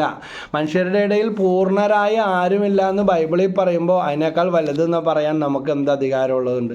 നമ്മൾ പൂർണ്ണതയിലേക്ക് ശ്രമിച്ചുകൊണ്ടിരിക്കുന്നത്. അതുകൊണ്ട് ബലഹീനതകൾ കണ്ടാൽ വന്നുപോയവർ മാറ്റം വരുത്തുക, ശുശ്രൂഷകർ. അത് നമ്മൾ കണ്ടാൽ നമ്മൾ അവർക്ക് വേണ്ടി പ്രാർത്ഥിക്കുക. അല്ലാതെ അവരെ അധിക്ഷേപിക്കുക, കരുവാരത്തേക്ക് ഒന്നും ചെയ്യരുത്. എല്ലാ വൈദികർക്കും അഭിഷിക്തർക്കും വേണ്ടി, ആത്മായ പ്രേക്ഷിതർക്ക് വേണ്ടിയൊക്കെ നമ്മൾ അംഗീകരിച്ചില്ലെങ്കിലും സ്വർഗം അവരെ അംഗീകരിക്കും. വിശുദ്ധ ബ്രദർ ലോറൻസ് ഒരു കുശിനിപ്പണിക്കാരനായിരുന്നു. പക്ഷേ ഓരോ അപ്പം ചുടുമ്പോഴും ഓരോ അടുക്കളപ്പണി ചെയ്യുമ്പോഴും ഇത് ദൈവമഹത്വത്തിനും പറഞ്ഞ് പാപികളുടെ മനസ്സിന് വേണ്ടി ചെയ്യുമായിരുന്നു. അദ്ദേഹം വിശുദ്ധ പദവിയിൽ എത്തിച്ചേർന്നു. അതുപോലെ വിശുദ്ധ അത്ഭുത പ്രവർത്തനായ വിശുദ്ധ അന്തോനീസ് രക്തസാക്ഷിയായി യേശുവിന് വേണ്ടി മരിച്ച് വിശുദ്ധനാകണമെന്ന് ആഗ്രഹം. പക്ഷേ ആരാലും അറിയപ്പെടാതെ മൊറോക്കോയിൽ പോയപ്പോൾ അവിടെ വെച്ച് രോഗം പിടിപെട്ട് തിരിച്ചു വന്ന് ഏറെ നാൾ ആരാലും അറിയപ്പെടാതെ ജീവിച്ചു. പക്ഷെ അവിടെ നിന്ന് ദൈവം അദ്ദേഹത്തെ സീത പുണ്യവതി വീട്ടുവേലക്കാരിയായിരുന്നു. ഒരു വീട്ടുവേലക്കാരിക്കും വിശുദ്ധനായിട്ട് സാധിക്കും. അപ്പം നമ്മൾ അവരുടെ ഉള്ളിലെ പവിഴവും മുത്തും തിരിച്ചറിഞ്ഞില്ലെങ്കിലും സ്വർഗം അവരെ മാനിക്കുന്നുണ്ട്. മരിയ കൊരേത്തി സാമാന്യ വിദ്യാഭ്യാസം പോലും ഇല്ലാത്തൊരു കൊച്ചായിരുന്നു. പക്ഷേ വിശുദ്ധിയിൽ ജീവിക്കണമെന്ന് വിദ്യാഭ്യാസം ഉള്ളവർക്ക് പോലും അറിയാത്ത അറിവും ജ്ഞാനവും അന്നും ഇന്നും വിശുദ്ധിയും ദൈവം അവളുടെ ഉള്ളിൽ കൊടുത്തു. ഇന്ന് നിസാര കാര്യങ്ങൾക്ക് വേണ്ടി, സ്വന്തം സുഖങ്ങൾക്ക് വേണ്ടി അപ്പനെയും അമ്മനെയും തള്ളിപ്പറയും, ഏത് തെറ്റും ചെയ്യും, ഏത് വൃത്തികേടും കാണിക്കും. ഏറ്റവും വിശുദ്ധമായിട്ട് ജീവിക്കേണ്ടതിന് വരെ ഏറ്റവും അശുദ്ധമായിട്ട് ജീവിക്കും. പക്ഷേ മരിയ കൊരേത്തിയുടെ ജീവിതം നമുക്കെല്ലാം മാതൃകയാണ്. വിശുദ്ധിയുടെ യഥാർത്ഥ മാതൃക. ജീവൻ കൊടുത്ത് ആ വിശുദ്ധിയിൽ നിലനിന്ന വിശുദ്ധ മരിയ കൊരേത്തി. വിശുദ്ധ ഫ്രാൻസിസ് അസീസി പ്രഭു കുടുംബത്തിൽ ജനിച്ചിട്ടും സ്വന്തം അപ്പൻ തള്ളിപ്പറഞ്ഞിട്ടും ഇതാ സ്വർഗത്തെ പിതാവിനെ പിതാവേ എന്ന് ഇന്ന് തൊട്ട് വിളിക്കാം. അപ്പനെ ശപിച്ചില്ല. ഇങ്ങനെ രണ്ടാം ക്രിസ്തു എന്ന പദവിയിലേക്ക് ഉയർത്തപ്പെട്ടു. ഇങ്ങനെ ഒത്തിരി വിശുദ്ധന്മാർ നമുക്കുണ്ട്. സ്വർഗത്തെ പ്രതി, വചനത്തെ പ്രതി എല്ലാം ത്യജിച്ചവരെ, ഉപേക്ഷിക്കുന്നവരെ അന്നുകൊണ്ട് ഇന്നുകൊണ്ട് ജീവിക്കുന്ന ഫാദർ ഡാമിയൻ അൾത്താര വണക്കത്തിലേക്ക് കുഷ്ഠരോഗികൾക്ക് വേണ്ടി ജീവിച്ചു, കുഷ്ഠരോഗിയായി മരിച്ചു. അപ്പോൾ ഇങ്ങനെ ഒത്തിരി പേര് നമുക്കുണ്ട്. ഒത്തിരി വചനപ്രഘോഷകരുണ്ട്, ഒത്തിരി ശുശ്രൂഷകരുണ്ട്. ഇത് സഭയിലെ വസന്തമാണ്. ഇവരെല്ലാം സഭയിലെ അഭിഷിക്തരാണ്. ഡിവൈൻ ധ്യാന കേന്ദ്രത്തിൽ ഗുഡ്നസ് ടി വി പ്രസംഗിച്ചവർക്ക് വേണ്ടി ആദ്യമായിട്ടൊരു കൂട്ടായ്മ വിളിച്ചു ചേർത്തപ്പോൾ ഞാനും അതിലുണ്ടായിരുന്നു. അപ്പോൾ ബഹുമാനപ്പെട്ട തടത്തിലെ അച്ഛനാണെന്ന് എനിക്ക് തോന്നുന്നു. അച്ഛൻ പറഞ്ഞ ഇതാണ്: സഭയിൽ പണ്ഡിതന്മാരും വിശുദ്ധന്മാരും ജ്ഞാനികളും ഡോക്ടേഴ്സും എല്ലാം ഉണ്ട്. പക്ഷേ ഇതാ സാമാന്യ വിദ്യാഭ്യാസം പോലും ഇല്ലാത്ത, ഒരു സെമിനാറിലും പഠിക്കാത്ത ഇത്രയും വരുന്ന ആത്മായ സഹോദരങ്ങൾ ഈ ഗുഡ്നസ് ടി വിയിലൂടെ നിങ്ങളുടെ പ്രസംഗങ്ങൾ ലക്ഷക്കണക്കിന് ആളുകളാണ് ഓരോ ടെലികാസ്റ്റിലും 30 ലക്ഷം അങ്ങനെ അന്ന് എന്തോ ഒരു കണക്ക് പറഞ്ഞു. ഇത്രയും ആളുകൾ കാണുമ്പോൾ ഇത് ദൈവത്തിൻ്റെ ആ കരുണയാണ് വെളിപ്പെടുന്നത്. വലിയ പണ്ഡിതന്മാരെയും ജ്ഞാനികളെയുമല്ല, സാമാന്യ വിദ്യാഭ്യാസം പോലും ഇല്ലാത്ത എന്നാൽ ദൈവവചനമുള്ള ജീവിത മാതൃകയുള്ള ശുശ്രൂഷകരെ അണിനിരത്തിക്കൊണ്ട് നൂറുകണക്കിന് ആൾക്കാരാണ് ഡിവൈനിൽ പ്രസംഗിച്ചവർ അന്ന് വന്ന്. അതിൽ ഞാനും പങ്കെടുത്തതാണ്. അപ്പം അച്ഛൻ പറഞ്ഞ ഇതാണ് ദൈവത്തിൻ്റെ കരുണ, ദൈവത്തിൻ്റെ കൃപ. അപ്പോൾ റോമ 8:31-33 ദൈവം തിരഞ്ഞെടുത്തവരുടെ മേൽ ആര് കുറ്റം ആരോഗ്യം, ദൈവം നമ്മുടെ പക്ഷത്തെങ്കിൽ ആര് നമുക്കെതിര് നിൽക്കും. അതുകൊണ്ട് ദൈവം തിരഞ്ഞെടുത്ത ശുശ്രൂഷകരെ വിധിക്കാനോ ചതിക്കാനോ തള്ളിപ്പറയാനോ കൊല്ലാനോ നിഷേധിക്കാനോ ആക്ഷേപിക്കാനോ ഗ്രേഡ് തിരിക്കാനൊന്നും, കൃപ കൂടിയവരെന്നോ കുറഞ്ഞവരെന്നോ തരംതിരിക്കാനോ, ബന്ധനം അഴിക്കുന്നതെന്നോ അഴിക്കാത്തതെന്നോ പറയാൻ കർത്താവിൻ്റെ വചനം എവിടെയെല്ലാം പ്രസംഗിക്കുമോ അവിടെയെല്ലാം ഈ പിശാചുക്കളെ ബഹിഷ്കരിക്കാൻ, രോഗികളെ സുഖപ്പെടുത്താൻ. ഇത് ദൈവവചനത്തിൽ ഒളിഞ്ഞിരിക്കുന്ന നിധികളാണ്. വചനം പ്രസംഗിക്കുമ്പോൾ ഇതെല്ലാം വന്നോളൂ. അല്ലാതെ അവിടെ ബന്ധനം അഴിക്കും ഇവിടെ ബന്ധനം അഴിക്കില്ല, ഈ ബ്രദറിന് കൃപയുണ്ട് ആ അച്ഛന് കൃപയില്ല, ഇതിനേക്കാൾ വലിയ ബോഷത്തുണ്ട. അച്ഛന് കൃപയില്ല, അച്ഛന് അധികാരമില്ല, അഭിഷേകമില്ലെന്ന് പറയുന്നവർ. അപ്പോൾ നമുക്കിതൊന്നും ഇങ്ങനെയുള്ള അജ്ഞതകൾ നമ്മുടെ ഉള്ളിലുണ്ടെങ്കിൽ അതെല്ലാം കളഞ്ഞ് പരിശുദ്ധാത്മാവ് തരുന്ന ഈ പ്രേരണ വചനം അനുസരിച്ചുകൊണ്ട് ആരെയും അളന്ന് തൂക്കിക്കൊണ്ട് നിൽക്കാതെ, ആരുടെയും അടിമയാകാതെ, ധ്യാനകേന്ദ്രത്തിൻ്റെയും ശുശ്രൂഷകരുടെ അടിമകളായി തീരാതെ ദൈവത്തിൻ്റെ ദാസന്മാരായിട്ട് കർത്താവിൻ്റെ പ്രേക്ഷിതരായിട്ട് ജീവിക്കാനും കർത്താവിൻ്റെ പ്രേക്ഷിതരെ മാനിക്കാനുള്ള കൃപയ്ക്കും. ഇതെല്ലാം ചില സംവിധാനങ്ങൾ മാത്രമാണ്. ഒരു പൂന്തോട്ടത്തിലെ പലതരത്തിലുള്ള പല കളറിലുള്ള ചെടികളുണ്ട്, പലതരത്തിലുള്ള പൂക്കൾ, പലതരത്തിലുള്ള കായ്കൾ എല്ലാം കൂടെ ചേർന്ന് വരുമ്പോഴാണ് ആ പൂന്തോട്ടം മനോഹരമാവുന്നത്. ഇതുപോലെ തിരുസഭയാകുന്ന പൂന്തോട്ടത്തിലെ വിവിധ ചെടികൾ പോലെ, വിവിധ കായ്കൾ പോലെ, വിവിധ ഫലങ്ങൾ പോലെ, വിവിധ പൂക്കൾ പോലെ പ്രശോഭിക്കാനായിട്ട് വിളിക്കപ്പെട്ടവരാണ് ഓരോ ദൈവവൈതലും എന്ന ബോധ്യത്തിൽ നമുക്ക് മുൻകാലങ്ങളിൽ നമ്മളെ വളർത്തി കടത്തിവിട്ടവരാണ്. നമുക്കറിയാം, കൊടപ്പൻ്റെ ഈ വാഴ കൊലച്ചു വരുമ്പോൾ അതിൻ്റെ കൊടപ്പൻ ഇങ്ങനെ കൂമ്പ് വരും, കൂമ്പ് വന്നിട്ട് അതിങ്ങനെ വിരിഞ്ഞ് കൊടുക്കുമ്പോഴാണ് ആ കായ വരുന്നത്. അവസാനം ആ കൊടപ്പൻ നമ്മൾ ഒടിച്ചെടുത്ത് കറി വെക്കും, അല്ലെങ്കിൽ ഒടിച്ച് കളയും. അത്രയും ഞാൻ കൊണ്ടുവന്നതാണ് ഈ കായെന്നും പറഞ്ഞ് അവകാശം പ്രഖ്യാപിച്ചുകൊണ്ട് കൊടപ്പൻ വിരിയാതിരിക്കാൻ അല്ലെങ്കിൽ അവകാശം പ്രഖ്യാപിച്ചുകൊണ്ടിരുന്ന എന്താണ് സംഭവിക്കുന്നത്? ഇതുപോലെ തന്നെയാണ് ദൈവം നമ്മളെ വഴിയൊരുക്കാൻ, ദൈവത്തിൻ്റെ ശുശ്രൂഷകരും പ്രേക്ഷിതരുമാക്കാൻ വിളിക്കപ്പെട്ടവരാണ്. ഇനി ശുശ്രൂഷ നിർത്തിപ്പോയിട്ടുള്ളവരുണ്ട്, എന്തെങ്കിലും അവമാനം സഹിച്ചതിൻ്റെ പേരിൽ, അല്ലെങ്കിൽ ശുശ്രൂഷ അവസാനിപ്പിച്ചവരുണ്ട്, ഇനി നോക്കട്ടെ എന്ന് പറഞ്ഞ് വെയിറ്റ് ചെയ്യുന്നവരുണ്ട്. അത് ശരിക്കും ഒരജ്ഞതയാണ്, ദൈവത്തിൻ്റെ കരുണയെ അറിയാത്തത് കൊണ്ടാണ്. ദൈവം ദുഷ്ടരുടെയും ശിഷ്ടരുടെയും മേൽ അനുനിമിഷം സൂര്യനെ ഉദിപ്പിക്കുകയും മഞ്ഞും മഴയും പെയ്യുകയും. ഞാനൊക്കെ കടന്നു വന്ന മേഖലകൾ അധികാരികളുടെ മുമ്പിൽ നിൽക്കും, പോലീസ് സ്റ്റേഷനിൽ, കമ്മീഷണറുടെ മുമ്പിൽ, കളക്ടറുടെ മുമ്പിലൊക്കെ വചനത്തെ പ്രതി പോയി നിൽക്കേണ്ട, സാക്ഷ്യപ്പെടുത്തേണ്ട അവസ്ഥകൾ. അവസാനം കളക്ടർ പറഞ്ഞ ഇതാണ്, ചിലരുടെ അസൂയയാണ്, ബ്രദർ ചെയ്യാനുള്ള കാര്യങ്ങൾ ബ്രദർ ചെയ്തോ എന്ന് പറഞ്ഞ്. ഞാൻ മരുന്ന് കൊടുക്കുന്നു, ചികിത്സിക്കുന്നു, ക്യാൻസർ മാറ്റുന്നു, തളവാത രോഗിയെ സുഖപ്പെടുത്തുന്നു, അതിന് അന്വേഷണം വേണം, കേസ് വേണം, എന്നെ അകത്താക്കാൻ വേണ്ടി പരമാവധി ശ്രമിച്ചു. പക്ഷെ അതിനുള്ളൊരു നിയമം ഇവിടെ വന്നിട്ടില്ല. കാരണം ഞാൻ ആരെയും സുഖപ്പെടുത്തിയിട്ടില്ല. അങ്ങനെയാണെങ്കിൽ നേരെ ജനറൽ ആശുപത്രിയിലോട്ട് പോയി ആ പാവപ്പെട്ടവരെയൊക്കെ എഴുന്നേൽപ്പിച്ചു വിടണം. കർത്താവിൻ്റെ വചനം പ്രസംഗിക്കുമ്പോൾ, ആരാധന നയിക്കുമ്പോൾ, കൗൺസിലിംഗ് കൊടുക്കുമ്പോൾ, പ്രാർത്ഥിക്കുമ്പോൾ, കർത്താവിൻ്റെ നാമത്തിൽ സ്പിരിച്വലായിട്ടുള്ള അഭിഷേകങ്ങൾ കൊടുക്കുമ്പോൾ അവിടെ എല്ലാം ജീവിക്കുന്ന യേശുക്രിസ്തു, എബ്രായർ 13:8, യേശുക്രിസ്തു ഇന്നലെ ഇന്നും എന്നും ഒരാൾ തന്നെയാണ്. അപ്പോൾ ഫ്ലെക്സൊക്കെ എഴുതി വെച്ചു, ബോർഡൊക്കെ എഴുതി വെച്ചു, ബാനറൊക്കെ വെച്ചു, റോട്ടിലൊക്കെ എഴുതി 1-2 കിലോമീറ്റർ ചുറ്റളവ്. ഒരാൾ ശുശ്രൂഷ അവസാനിപ്പിച്ചു പോകാൻ, നാണം കെട്ട് പോകാൻ എന്തെല്ലാം ചെയ്യാമോ.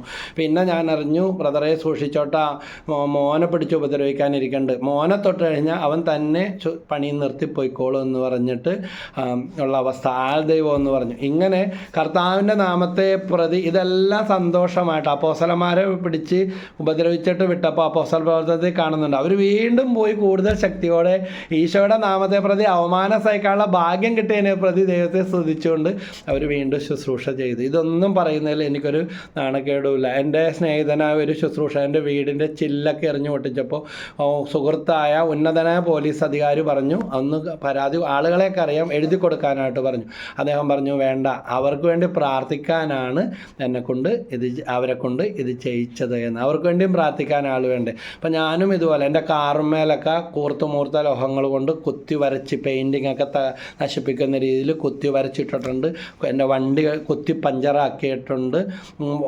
ഏതെങ്കിലും അത്യാവശ്യത്തിന് പോകാൻ വേണ്ടി ഇറങ്ങുമ്പോൾ അതേ വൃത്തികെട്ട പടങ്ങളൊക്കെ ഇതിൽ വരച്ചു വെച്ചിരിക്കുന്നു വണ്ടി. പക്ഷേ അങ്ങനെ ചെയ്ത നേതൃത്വത്തിൽ നിന്ന വ്യക്തികളെ ദൈവം സ്പർശിച്ചിട്ടുണ്ട്, മാനസാന്തരപ്പെട്ടിട്ടുണ്ട്, വന്നു മാപ്പ് പറഞ്ഞിട്ടുണ്ട്, ഇപ്പോഴും പ്രാർത്ഥിച്ചുകൊണ്ടിരിക്കുന്നു, പറ്റുന്ന സഹായങ്ങളും ചെയ്തു കൊടുക്കാൻ സ്വർഗമിടയാക്കിയിട്ടുണ്ട്. ഇവിടെ ഒന്ന് പൊയ്ക്കോ, വാടകയ്ക്ക് പൊയ്ക്കോ, നിന്നെ ഇവിടെ താമസിപ്പിക്കില്ല, ഇവിടെ ക്രിസ്ത്യാനി വേണ്ട, അല്ലെങ്കിൽ അനുഭവിക്കാൻ തയ്യാറായിക്കോ എന്ന് പരസ്യമായിട്ടും രഹസ്യമായിട്ടും വെല്ലുവിളിച്ചവരൊക്കെ ഉണ്ട്. പക്ഷേ എവിടെ ദൈവം നട്ടോ അവിടെ തന്നെ. ഇപ്പം ഞാനീ താമസിക്കുന്ന സ്ഥലത്ത് 20 വർഷമായി.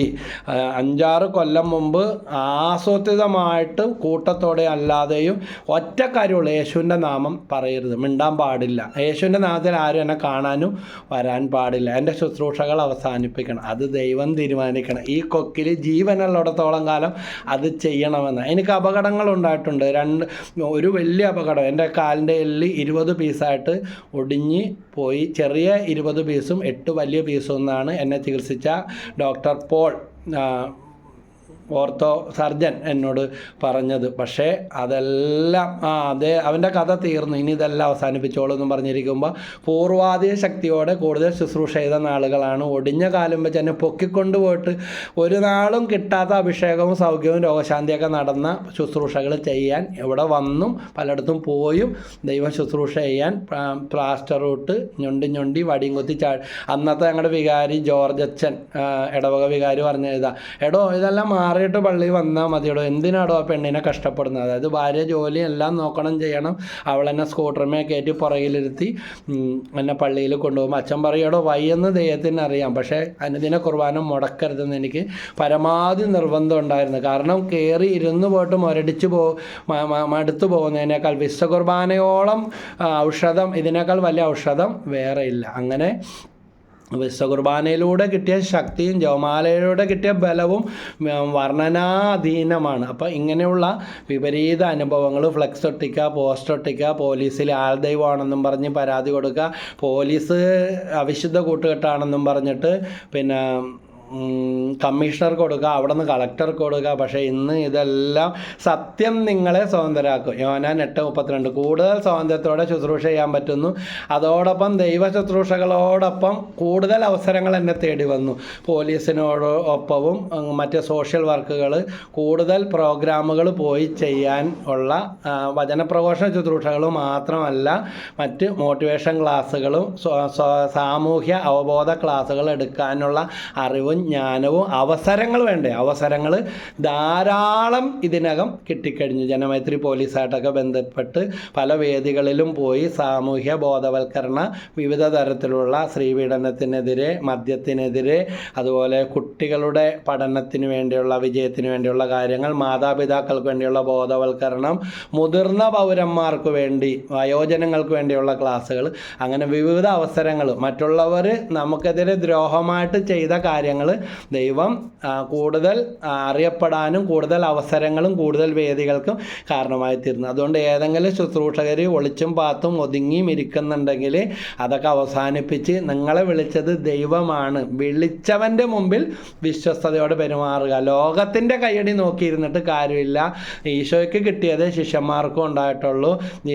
യേശുവിൻ്റെ ശിഷ്യന്മാർ ഈശോയെ ഒറ്റിക്കൊടുത്ത യൂദാസിന് പകരം നറുക്ക് വീണ മത്യാസ് ഉൾപ്പെടെ യോഹന്നാൻ ഒഴികെ എല്ലാ ശിഷ്യന്മാരും രക്തസാക്ഷികളായിട്ടാണ് മരിച്ചത്. പച്ചമരത്തോട് ഇങ്ങനെ കാണിച്ചിട്ടുണ്ടെങ്കിൽ ഉണക്കമരത്തിൻ്റെ കഥ എന്താണെന്ന് പറയേണ്ടത്. നമ്മുടെ ഒത്തിരി വിശുദ്ധന്മാരുണ്ട്, അവർ മഹാപാപം ചെയ്തിട്ടുള്ളത് കൊണ്ടല്ല, മറിച്ച് സഹനങ്ങളിലും ഇതെൻ്റെ ക്രിസ്തുവിനെ പ്രതിയാണ്, ചിരിച്ചുകൊണ്ട് മരണത്തിന് എതിരേറ്റ വിശുദ്ധന്മാരുണ്ട്. അപ്പോൾ ഇത് കണ്ടിട്ട് ഇവർ ദൈവ മനുഷ്യരാണ്, ദൈവത്തിനല്ലാതെ ആർക്കും ഇങ്ങനെ ഇത് സഹിക്കാൻ ശക്തി കൊടുക്കാനായിട്ട് പറ്റത്തില്ല എന്ന് സാക്ഷ്യപ്പെടുത്തിയ വിധിച്ച ന്യായാധിപന്മാർ പോലും യേശു കർത്താവാണെന്ന്, ക്രൂര ശിക്ഷകൾ വിധിച്ച ന്യായാധിപന്മാരെ പോലും മാനസാന്തരപ്പെടുത്തിയ മാമോസ സ്വീകരിച്ച ചരിത്രങ്ങൾ തിരുസഭയിൽ ഉണ്ടായിട്ടുണ്ട്. അതുകൊണ്ട് ക്രിസ്തുവിൻ്റെ ചൈതന്യത്തിൽ നിലനിൽക്കുക. അഭിഷിക്തരെ ചവിട്ടിത്താഴ്ത്തരുത്. നിങ്ങളെ ക്രിസ്തുവിൽ വചനത്തിൽ പഠിപ്പിച്ചവർ, പറഞ്ഞു തന്നവർ, വഴി കാണിച്ചവർ, അവരെ താഴ്ത്തിക്കെട്ടിയോ അവരോട് മോശമായിട്ട് പെരുമാറിയോ ഇല്ലാ വചനങ്ങൾ പറഞ്ഞോ ഒന്നും ഒരിക്കലും അത് നമുക്ക് ഭൂഷണമല്ല. ഇപ്പോൾ നമ്മൾ വേറെ പലരുടെ അടുത്തായിരിക്കും പോകുന്നത്. അവരെ മാനിക്കുക, ഇവരെ മാനിക്കുക, പറ്റുന്ന രീതിയിൽ പറ്റുന്ന സഹായങ്ങൾ ചെയ്തു കൊടുക്കുകയും അവർക്കെല്ലാം വേണ്ടി പ്രാർത്ഥിക്കുകയും എല്ലാം ചെയ്യുക. അതിനുള്ള കൃപ ദൈവത്തിൻ്റെ പരിശുദ്ധാത്മാവ് എല്ലാം തരട്ടെ. വചനപ്രഘോഷയുടെ മധ്യസ്ഥയായ പരിശുദ്ധാമ്മയുടെ ഉമലഹൃദയം വഴി എല്ലാ ശുശ്രൂഷകർക്കും എല്ലാ പാപികളുടെ മാനസാന്തര ആത്മാക്കളുടെ രക്ഷയ്ക്ക് വേണ്ടി കാഴ്ചവെക്കുന്നു. നിത്യം പിതാവിൻ്റെയും പുത്രൻ്റെയും പരിശുദ്ധാത്മാവിൻ്റെയും നാമത്തിൽ ആമേൻ. ഈശോ മിശിഹായ്ക്ക് സ്തുതിയായിരിക്കട്ടെ. ഈ ശുശ്രൂഷ, ഈ വചനം, അഭിഷിക്തരെക്കുറിച്ച് അവരോട് പെരുമാറേണ്ട കാര്യങ്ങളെക്കുറിച്ചുള്ള ഈ പ്രോഗ്രാം നിങ്ങൾക്ക് പ്രയോജനപ്രദമെന്ന് തോന്നുന്നെങ്കിൽ ഇത് ആവശ്യമുള്ള നിങ്ങൾക്കറിയാവുന്ന മറ്റു ശുശ്രൂഷകർക്കും മറ്റുള്ളവർക്കൊക്കെ അയച്ചു കൊടുക്കുക. അവരുടെ ബന്ധനങ്ങളൊക്കെ അഴിയട്ടെ. അങ്ങനെ നിങ്ങളുടെ കമൻസുകളും പ്രാർത്ഥനാ വിഷയങ്ങളും അയച്ചുകൊണ്ട് പ്രേഴ്സ് വേലകളിൽ പങ്കുകാരാകാം. തുടർന്നുള്ള വീഡിയോകളും ഒക്കെ ലഭിക്കുന്നതിന് വേണ്ടി സബ്സ്ക്രൈബ് ഇതുവരെ ചെയ്തിട്ടില്ലാത്തവർ സബ്സ്ക്രൈബ് ചെയ്യുക. നിങ്ങളുടെ ഷെയർ, ലൈക്കും കമൻറ്റുകളും ഞങ്ങളുടെ സപ്പോർട്ടുകളായിട്ട് ആവശ്യമുണ്ട്.